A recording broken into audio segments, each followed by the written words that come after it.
Eric Carle, A House for Hermit Crab. Eric Carle, A House for Hermit Crab.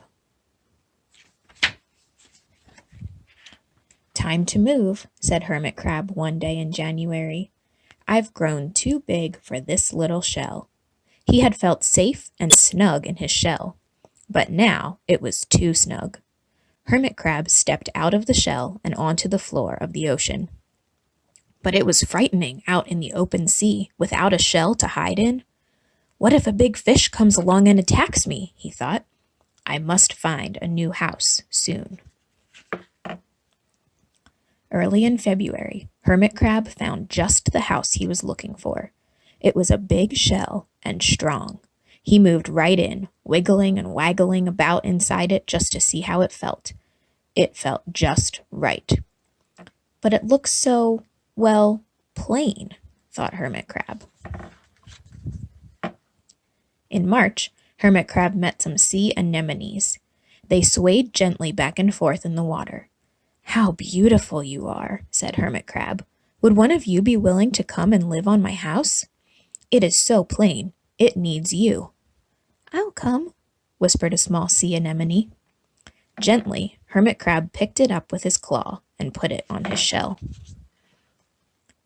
In April, Hermit Crab passed a flock of starfish moving slowly along the sea floor. "How handsome you are," said Hermit Crab. "Would one of you be willing to decorate my house?" "I would," signaled a little sea star. Carefully, Hermit Crab picked it up with his claw and put it on his house. In May, Hermit Crab discovered some coral. They were hard and didn't move. "How pretty you are," said Hermit Crab. "Would one of you be willing to help make my house more beautiful?" "I would," creaked a crusty coral. Gingerly, Hermit Crab picked it up with his claw and placed it on his shell. In June, Hermit Crab came to a group of snails crawling over a rock on the ocean floor. They grazed as they went, picking up algae and bits of debris and leaving a neat path behind them. "How tidy and hard-working you are," said Hermit Crab. "Would one of you be willing to come and help clean my house?" "I would," offered one of the snails. Happily, Hermit Crab picked it up with his claw and placed it on his shell. In July, Hermit Crab came upon several sea urchins. They had sharp, prickly needles. "How fierce you look," said Hermit Crab. "Would one of you be willing to protect my house?" "I would," answered a spiky sea urchin. Gratefully, Hermit Crab picked it up with his claw and placed it near his shell. In August, Hermit Crab and his friends wandered into a forest of seaweed. "It's so dark in here," thought Hermit Crab. "How dim it is," murmured the sea anemone. "How gloomy it is," whispered the starfish. "How murky it is," complained the coral. "I can't see," said the snail. "It's like nighttime," cried the sea urchin. In September, Hermit Crab spotted a school of lanternfish darting through the dark water. "How bright you are," said Hermit Crab. "Would one of you be willing to light up our house?" "I would," replied one lanternfish, and it swam over near the shell.